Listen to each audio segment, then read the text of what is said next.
Welcome to Most Wanted Music 2025. So just to get a vibe, if you're feeling good, maybe some hands up like this. Yeah, just hands. I like that. I like that. Thank you, Ilhem, for the beautiful performance. My name is Danilo Tim. My pronouns are they, them, and I'm your host for today. I'm very excited to be here. It's an absolute pleasure to see you all, artists, innovators, dreamers, activists, gathering again here in Berlin. Some would say the heartbeat of transformation, of creative transformation. And this year's theme is transform. It's a simple word, but a powerful call.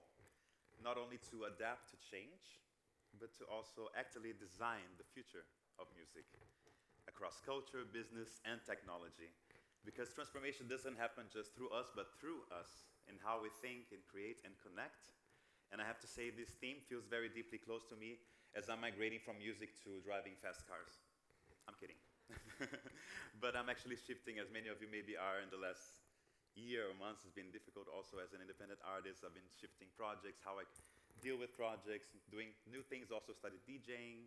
I am stepping out of some projects, and I think maybe many of you identify with these changes. That's why this is an important theme. It's exciting, but also humbling because, of course, it's a new path, right? And we get scared, and we don't know. So I'm sure we're going to connect in that. Yet we'll hear throughout today, in those moments of uncertainty, innovation and real growth begins. So over the next few hours here in the Castle House stage, we'll meet people who are transforming the music world from every angle, okay? From industry leaders rethinking business models and artist relationships, to activists using music for social impact, to creators building healthier, more conscious spaces for nightlife and performance. Together, we're going to explore how to make our music ecosystem not just stronger, but fairer, more sustainable, and more connected. Before we dive in, there's something I would like to share with you. It's important for me as a queer person, the awareness concept we have here in Most Wanted Music. We want to be a place for inclusion. It's hard to say a safe space, but a braver space for everyone to express themselves and feel nice here, right? So we want to be nice to each other. We have an awareness team that you're going to identify with red backpacks with a yellow A, so you can reach out to them if you also experience something. You can reach to any of us, but you can also leave an anonymous note and feedback. And it's just important that we try to have a space where everybody can express themselves with respect, love, and care. Okay?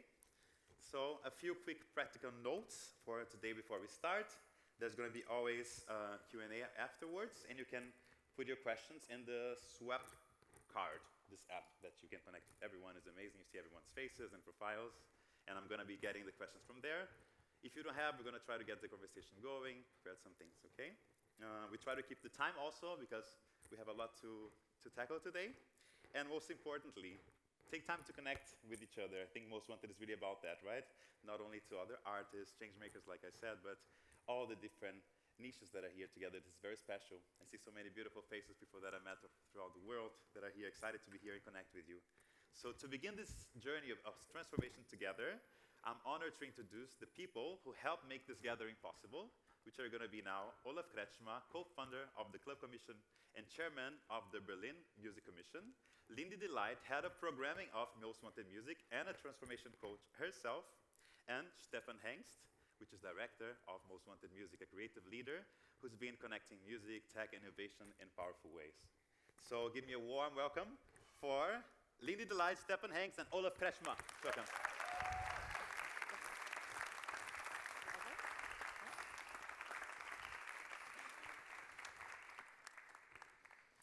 Ja, schönen guten Tag, schönen guten Morgen. Wir freuen uns, dass ihr den Weg zu uns gefunden habt. Wir haben da draußen die Sonne angemacht, damit es ein bisschen einfacher ist.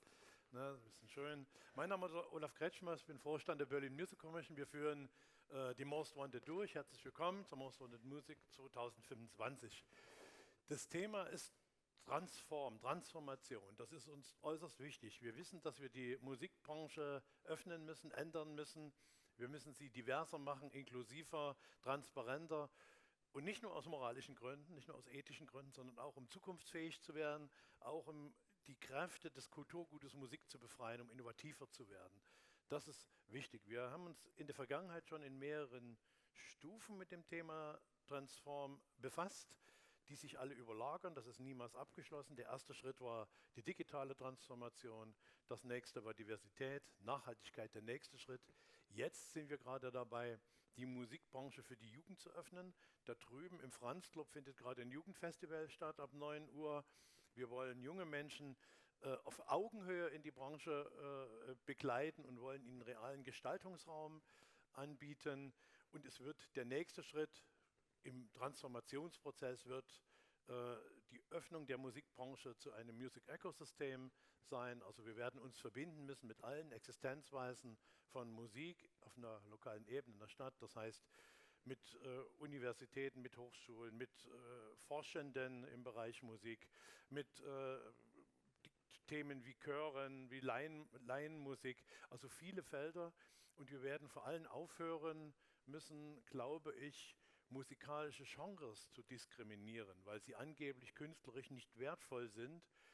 Aus Sicht mancher Leute ist die gesamte Popularmusik darunter fallend. Das sehen wir natürlich nicht so.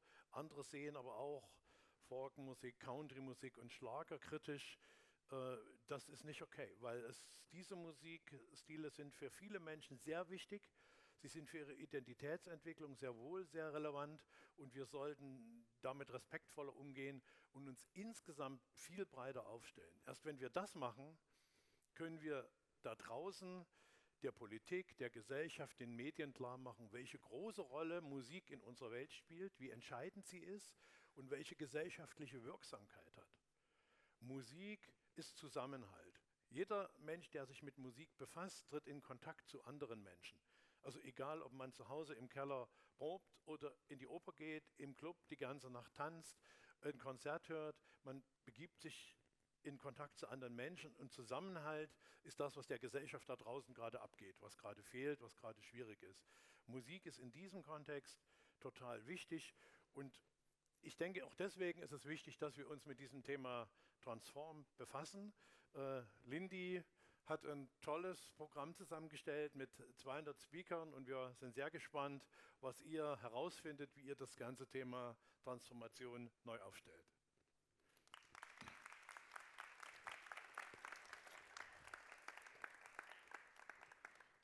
Hi everyone, this is it, the moment where the future of music begins to take shape. Welcome to Most Wanted Music 2025. I am Lindy Delight, I'm the head of programming for this year's edition, and it's really an honor to open these days with you. As mentioned before, the theme this year is simple to say, but also challenging to live, and that is transform. I chose this theme for two reasons. First, because the music industry is in a profound period of transformation. The way we create, distribute, experience, and value music is shifting in real time. From AI to live events, from rights and revenues to representation and safety, the ground beneath us is consistently moving. Second, because transformation has also been the thread running through my own year. Alongside my work in the industry, I stepped into my path as a transformation coach. That decision asked me to line up my work with my values and in a much more and deliberate way. I wanted this conference to reflect the same alignment, what we talk about on stage, what we work behind the scenes, and the impact we create and the way we want to change the world. But of course, transformation is not a solo act. This is about us, together, choosing how we meet change. This year, Transform is not a slogan. It really is a process that runs through every level of Most Wanted Music. You will feel it in the program content and the way the event itself is evolving from the inside out. We've designed a lineup that treats transformation in its real complexity: professional, personal, technological, and cultural. You will see sessions on AI and creative sustainability, conversations about new leadership models and future-ready business strategy, gatherings that sit in the crossroads of club culture, social justice, tourism, and city development. All throughout of this very intentional focus has been on diversity. Because change without inclusion does not create the kind of future this industry actually needs. And on the topic of diversity, I am very proud to tell you that this year's program is made up of about 55% women, which is a huge, thank you. And this is a really huge accomplishment in music conferences all around the world. In addition, our program is made up of roughly 35% people of color, which is also a massive achievement for music conferences, especially in Germany.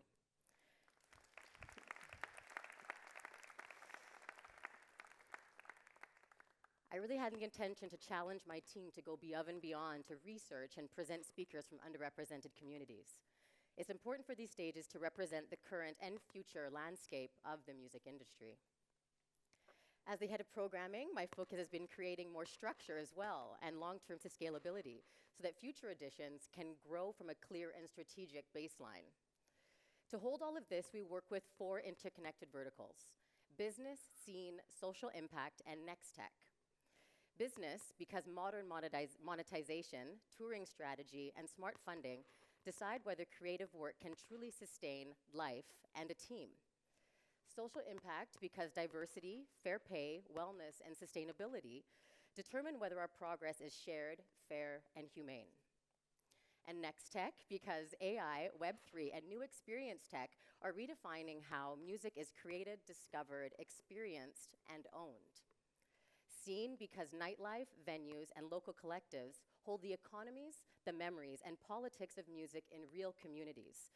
And you will see these 4 verticals in swap card as you go through all of the sessions. And we've also experienced with different formats that reflect transformation in action. Alongside panels and keynotes and workshops, you'll find a stronger emphasis on interactive sessions. One of the formats I'm especially excited about is the fishbowl. So for those of you who don't know what a fishbowl is, imagine a circular setup, say in the middle of this room here. So the speakers will be sitting in a circle, and there'll be an empty chair. And that means that one of you, someone from the audience, can step in and join the conversation. So this breaks the usual distance between the stage and the crowd, and it allows new perspectives to move into the center. It turns attendees into contributors. And this is what transformation looks like in practice: sharing space, loosening the hierarchy, and learning from one another in real time. Because at its core, Most Wanted Music 2025 Transform is about how we use music's unique power as humanity's love language to design the future of this ecosystem.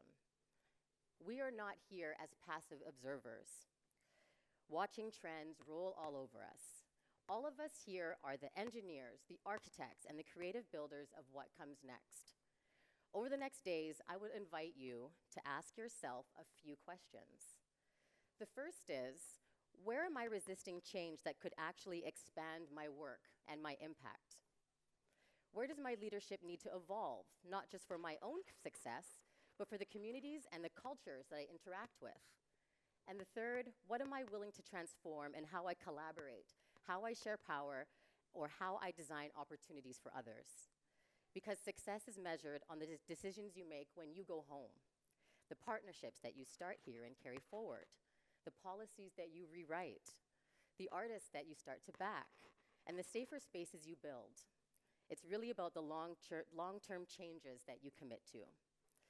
So before we begin, I want to take a moment to acknowledge the people who made this all happen. I want to first thank my incredible program team: Lena, Matthias, Sophia, Anna, Antoine, and Myrna. I am so proud of you.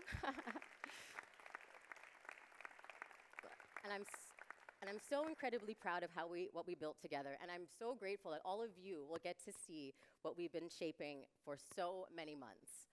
And then, of course, I want to thank the production crew, marketing team, volunteers, and everyone else on the team who have poured an enormous amount of care, detail, stamina into this event. They remained committed, made tough calls, redesigned plans when circumstances shifted, and held their standards and spirits really high throughout it all. I am beyond proud of all of you. So thanks to your speakers as well. Thank you for your time and expertise and for your trust in Most Wanted Music. And to all of you for being here. Thank you for bringing your questions, your curiosity, your knowledge, and your courage. Let's use these days to connect across disciplines and leave this space a little more honest, a little more aligned, and a lot more ready to create change with real, lasting impact. Welcome to Most Wanted 2025. Welcome to Transform.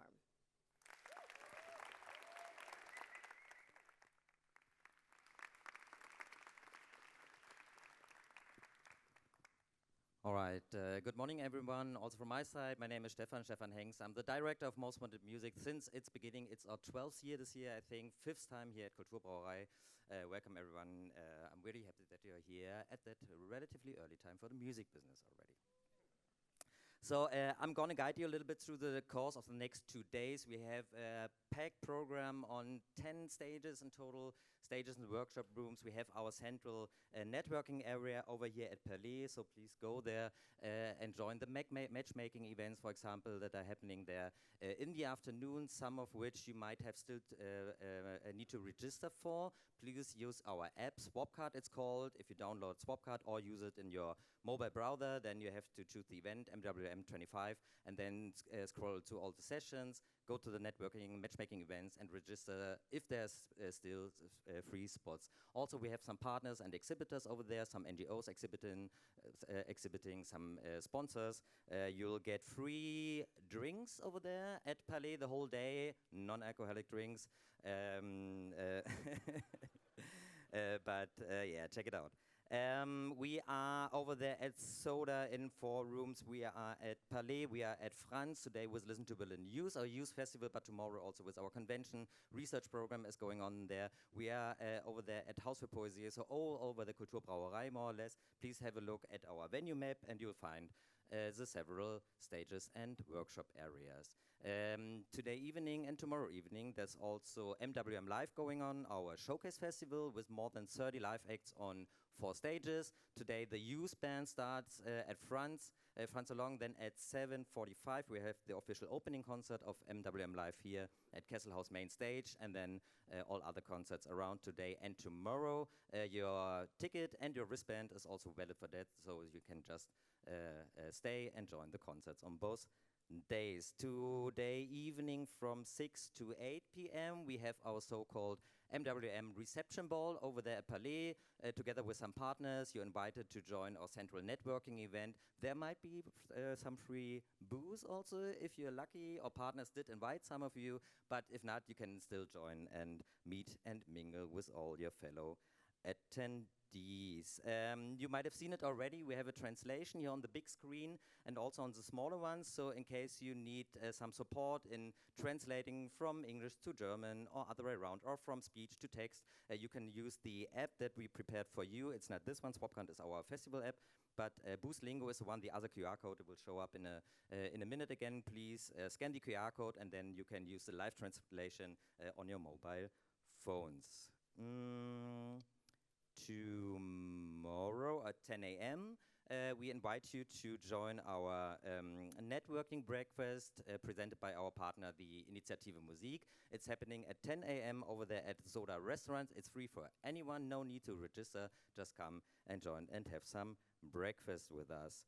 At MWM Live, the concerts in the evening, there will also be a little opening reception together with our program partners, the music export offices from Bulgaria, Czech Republic and Luxembourg. You can meet them at 5:30 at Franz Lounge. Before then at I think 6:30 or 7, please check the program. The concerts tomorrow evening also start. We have some partners that are presenting artists. You will find them in the program. Our main partner this year is the federal state of North Rhine-Westphalia. It's our focus state, or Fokusland as we say in German. They are presenting 3 acts. That's, I think, the most important things for the next 2 days. So again, happy that you're all here joining us. Please stay with us and have fun with the conference and the concerts in the evening. Thank you very much. So, you know, a change is going to come again and again and again. We can fight it. And our opening keynote digs into the idea that the only constant in music is change, and that the real advantage comes from embracing it. Oder?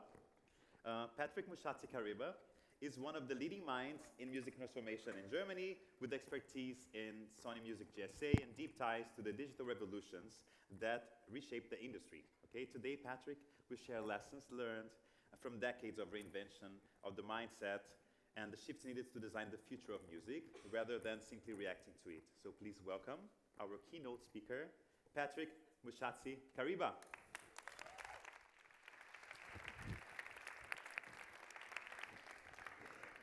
Thank you very much for the warm welcome.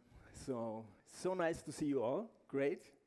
I was having a tea over there, and it was actually empty. Then I came back after 2 minutes, and you were all here. So that's really fantastic. So I will talk about change, as you can see on the presentation, and you may wonder why I use some kind of car thing on the first slide. Hopefully I can explain it, and it will be more logical to you after we end. So why do I think that I may be entitled a little bit to talk about change? So you can see over there a picture of actually 3 companies where I had the pleasure to work for.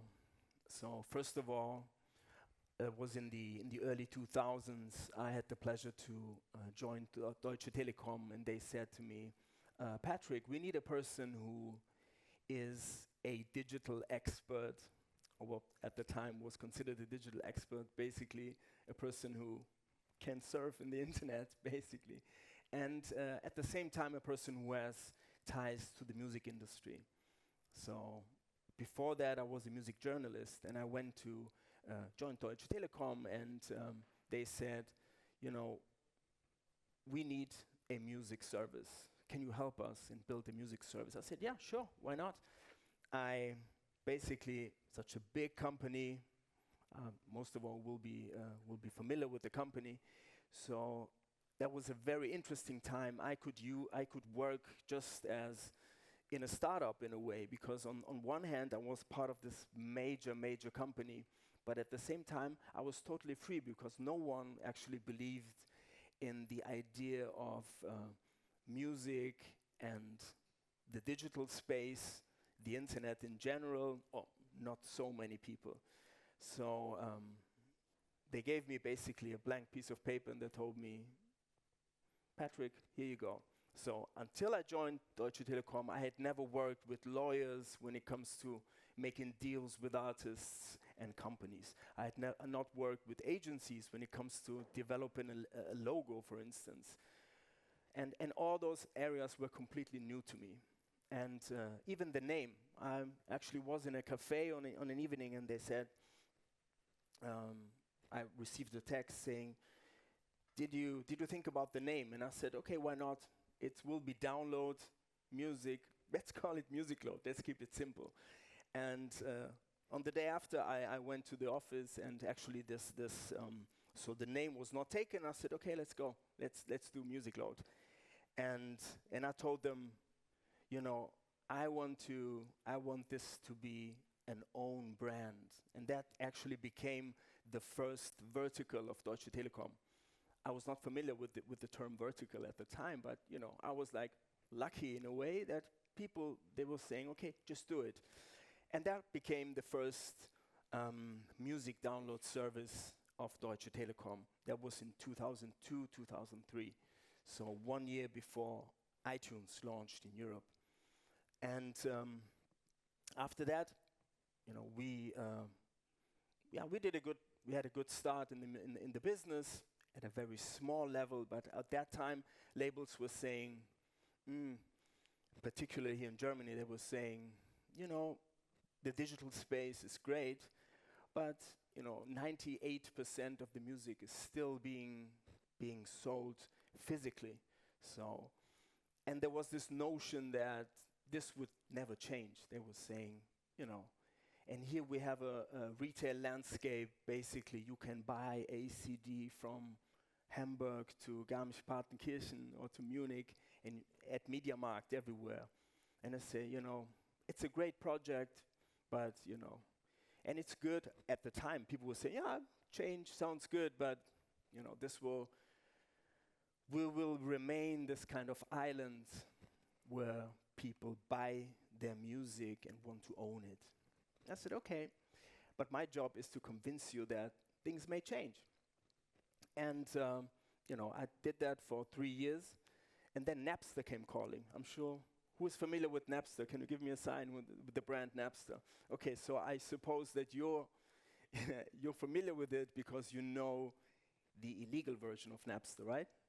I don't want you to, you know, I want you to get in jail or something, but I'm supposed you know like the classic illegal download service, or the file sharing platform, I should say.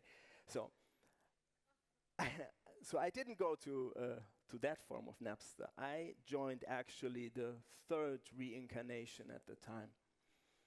That was post the Bertelsmann acquisition. So at the time, there were a publicly listed company at Nasdaq. Was 2005, and we started with the streaming service in 2005. So that was 20 years ago. I'm an old man, and at the time, download was still struggling, and people were telling me what I told you a couple of minutes ago. They were saying, this will not work. And I basically jumped that phase and went already into streaming. And the same people, they told me, oh my God, so you're talking about a renting model. I said, yes. You're crazy, this will not work. But we started with the service, and the numbers were really small. Napster actually still exists. Numbers are still small, but that was a great experience for me, because I could, on one hand, I could train myself when it comes to trying to convince people that, change can be dangerous, but can also bring opportunities. So I had to convince people, whether they were on the label side, on the artist side, on the management side. So that was a good exercise. I did that for 3 years, and then I went to Apple. That was in 2008, and basically iTunes was doing pretty good. So that was a good phase. Was trying to, but at the time, labels, I would say, were still relatively skeptical. So you could see this kind of development of people saying, as you remember from a couple of minutes ago, music, we sell it 98% physically. A couple of years later, they said, we still sell 80% physically. A couple of years later, they said, well, 60%, more than half. 50%, well, at least half of the music. Imagine, that's a lot. 45%, they were saying, almost half. And and I was like on the other side, trying to talk about change. So why do I think that it's important, or how do I think I can kind of show a little bit of my experience? What kind of model am I using? What I'm using is this little model, which I call the Windstream paradigm. So what is this? Going back to the car question from the first slide. So why is he doing with why is he working with car things? So basically, imagine yourself sitting in a car, driving forward and looking out of the window. So this has basically 3 stages. There's stage number 1,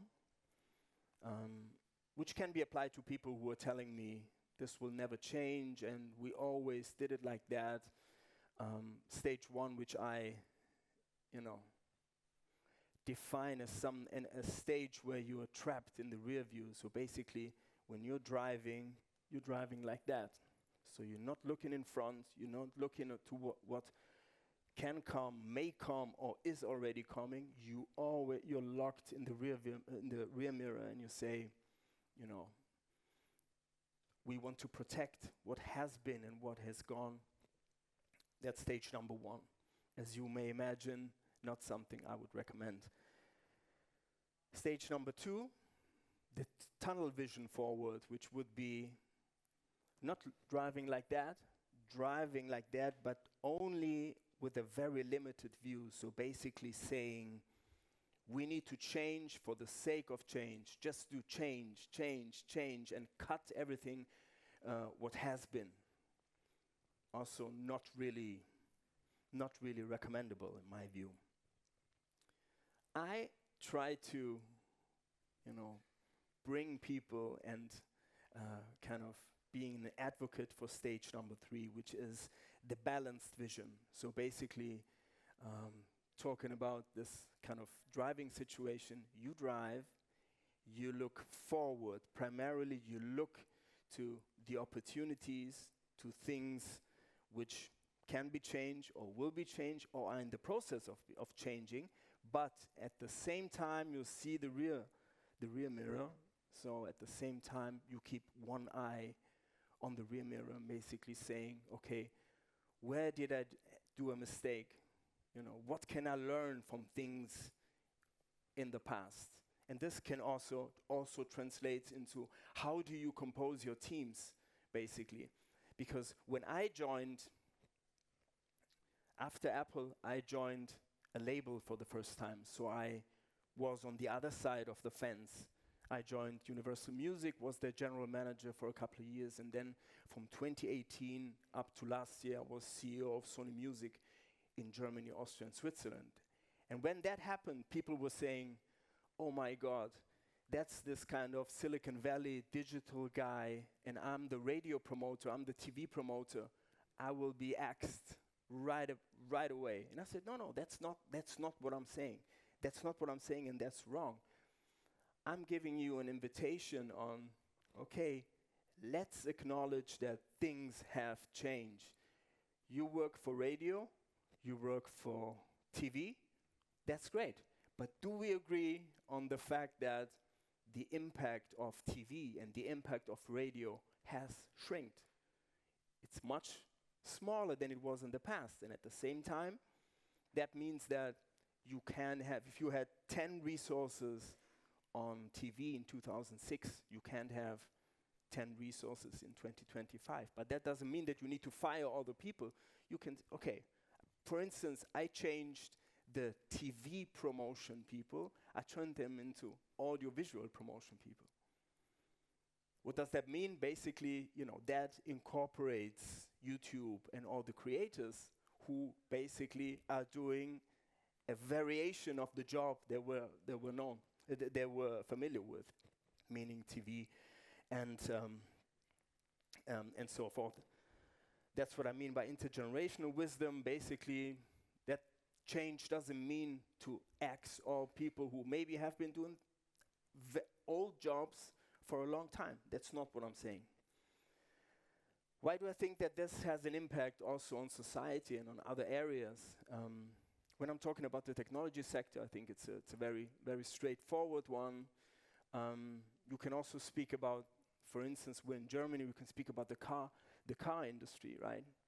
So we have companies like Volkswagen who used to earn billions with the turbodiesel engines, with the TDI engines, which was a great business. And at the same time, you had small units looking for alternative models and alternative drivetrains and alternative forms of mobility, which I kind of compare to the digital units within the label space. So when you are steered only by the question, who brings you more money, you know, the smaller unit will never succeed. This will not happen. So in other words, going back to the car industry, this technology, the diesel technology, brought them so much money, and they said, the alternative drivetrains, you know, it's just kind of a little unit which is not so interesting to us. It doesn't bring us any money. And then all of a sudden, the main area goes away or becomes way smaller, like the physical business in the music industry, and then you have a problem. Similar thing with healthcare, social movements at the same time. You have, you know, you need to be knowledgeable about, you know, what did former social movements do? What were their way of communicating? And how can we marry these old ways with new ways? So, who is this young man? Of course, it's me, and I didn't put this up just to show you what kind of nice hair I used to have. It's just a little,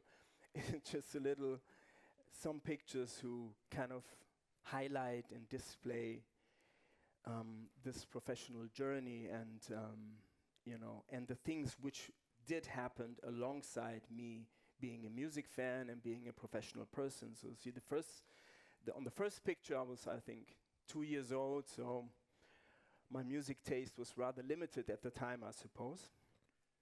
The second picture, it was really nice hair. So we talk about the late 70s, I think it was 78 or 79. I started to, enjoy music. We talk about radio and vinyl, and that's it. The next picture, me on our balcony in Frankfurt-Goldstein. I was, I believe, 13 years old. So I had a pretty well-developed music taste at the time, meaning vinyl, vinyl, vinyl. In the middle of the Cold War area, or not in the middle, but in the later stage of the Cold War era, so pre-unification. The next picture, a little embarrassing. I tried to have some great braids, but they weren't that great. That was basically in the 90s, post-unification CD area. The next picture where I'm wearing a red shirt. It's not so visible, but you see a calendar behind me. So it's the year 2000. This picture was actually taken in the tobacco shop of my cousin in Calabria in southern Italy. And so 2000, I was a couple of years away from joining Musicload. And that was after the Napster catastrophe, so to speak. The next picture, I had already buried my dreams of becoming a professional footballer, but I was still trying hard on some occasions while being not talented enough and a little too skinny. But the ball I'm kicking there is the ball of the European Championships in 2004. So download was, I would say, growing. On the next picture, I'm wearing J.J. Okocha's shirt of his time when he went to play for Bolton Wanderers. So I'm from Frankfurt, and J.J. Okocha, the Nigerian player, is a legend at Eintracht Frankfurt. So I was following him, and that was around 2005, 2006. So download still really, really, really small, but growing at a small level. Then on the next picture, I'm wearing the dress of the German national team from 2014 when we became world champion. So that was the peak download era, and streaming growing. The next picture, when I'm wearing the glasses, that's where I was appointed CEO at Sony Music. So that was the time when social media exploded. So that was the time where Instagram started playing a major role in developing streamings. The next picture is from 2024, when I was joining Spotify for an event, and at that stage it's like, okay, TikTok, big thing, Instagram still going, and at the same time AI. So everyone was talking about AI, and the way people talked about AI, and some people still do, is symbolic on how I think change should not be approached, in the sense that people were, on one hand, yes, it's the best thing in the world. On the other hand, people were scared. They would say, oh my God, did you listen? This AI Drake song, will Drake disappear because of that? And I think, no, that's not, it's the wrong approach. I think that you should have a measured view between the dangers, but also the potentials. And no one talks about, by the way, about the fact that AI in music does not only mean replacing artists. It can mean that, but at the same time, when you work in management, when you work at the label, when you work at a radio station, when you work at a TV station, when you work for a YouTube network, it can be really, really helpful as well. The penultimate picture is me after I left Sony Music. So kind of refreshed, and the last picture is actually how I would like you to see change and to, you know, approach it and feel good about it. And you know, last thing I'd like to tell you is that, you know, these 3 steps can be really helpful. So basically, look at the current status, and at the same time look in the rear mirror. Talking about mirrors, I think you understand what I mean by adjusting the mirrors, and at the same time, you know, embrace change without being, you know, without losing your critical ability, but at the same time being open for it. And hopefully, you know, you will find a good way to embrace it and to find the sweet spot by adjusting your mirrors and, you know, being happy with it and, you know, take the right decisions. Thank you very much. Did you or not? Thank you. Thank you. Thank you, Patrick, for sharing with us also such cute pictures of yourself. Unfortunately, the next panel has to be canceled because 2 of the politicians that were going to come could not come here, which is Michael Biel and Kerstin Khodja. We're sorry for that, but we're going to have a little break and come back at 1 with Viva Con Agua meets Earth Percent, moderated by Gulsher Gavami. If I can have 2 minutes of your attention, I thought we could use this moment of connection before you go out and just sing something together. I want to teach you, if you want to, because I know many of you maybe have a good voice here or just like to sing. So I'm just going to propose a little rhythm, and we're going to have 4 voices, because I see 4 groups, and I cannot stop but do a little choir moment, okay? So we're going to sing this. Cha-cha, change, cha-cha, change, cha-cha, change. Or low. Cha-cha, change. Together. Cha-cha, change. Here. Cha-cha, change, cha-cha, change. And we look at that. Cha-cha, change. A bit rounder. Cha-cha, change. What? One more. Cha-cha, change. And louder last time. Cha-cha, hold it. Change. Okay, see you at 1.